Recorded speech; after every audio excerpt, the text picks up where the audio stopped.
3ds Max uses the term specular to identify a material's level and strength of shine. The settings that control those surface characteristics are located in the specular highlights section of the material's basic parameters. Now, to demonstrate the way those controls work, I'll simply be using a teapot that has a navy blue material applied.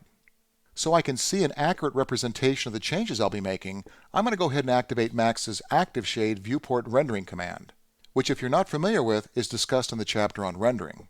To turn Active Shade on, I'll go to the upper left-hand corner of the perspective view, click on Perspective, and then choose Active Shade.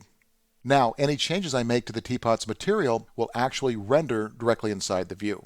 Let's now open up the Materials Editor and see what we can do about adding a little shine. Now, if you look about 3/4 of the way down on the left-hand side, you'll see the Specular Highlights category.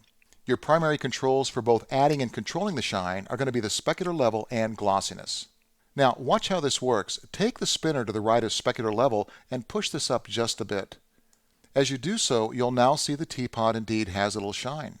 Taking the specular level higher increases the strength of the shine. Now, I want you to notice with that strength increase, you're doing nothing as far as changing the size of the shine itself. That's controlled using the glossiness value. So if we drop down to that and increase the amount of the setting, you'll see that indeed doesn't change the strength, but does change the size of the shine. So with those two settings in mind, if you want a stronger shine, you'll increase the specular level, and if you want a wider, more broadly based shine, you'll lower the glossiness. Down below glossiness, you'll also see a setting named Soften. You can do this to simply soften the effect of the specular highlight as it blends into the material's diffuse color. So if we take that a little bit higher, it's a subtle effect, but you'll see a more gradual feathering between the area of shine and the base navy blue color. Now, I don't know if you've been paying attention to the bell-shaped curve located to the right of those settings. Both the curve's height and its width at the bottom are directly correlated to the specular level and glossiness values. Here's how this works. The higher the specular level, in other words, the stronger the shine, the higher the curve will go. So if we lower the specular level, thereby reducing the strength of the shine, notice how the curve has indeed dropped down.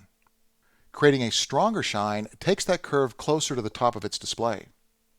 Now, the bottom width of the curve controls how wide the shine will travel on a surface from side to side. That again is the glossiness setting. So here's how that works.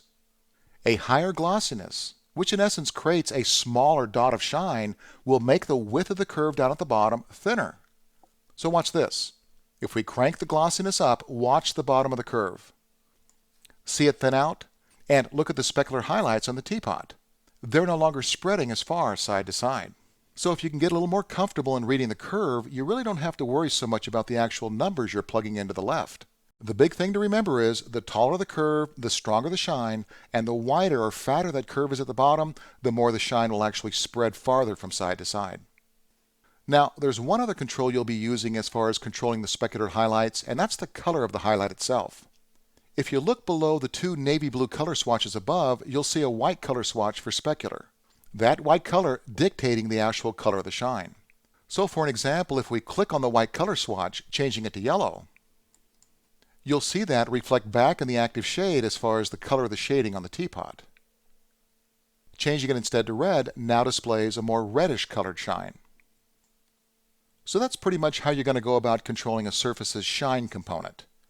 You'll be taking the specular level up and down when adjusting the strength of the shine, and you'll use the glossiness setting to control the actual size of the shine. You keep those two settings straight, and you're going to be on your way to being able to make whatever your scene might call for. Everything from totally dull to extremely shiny.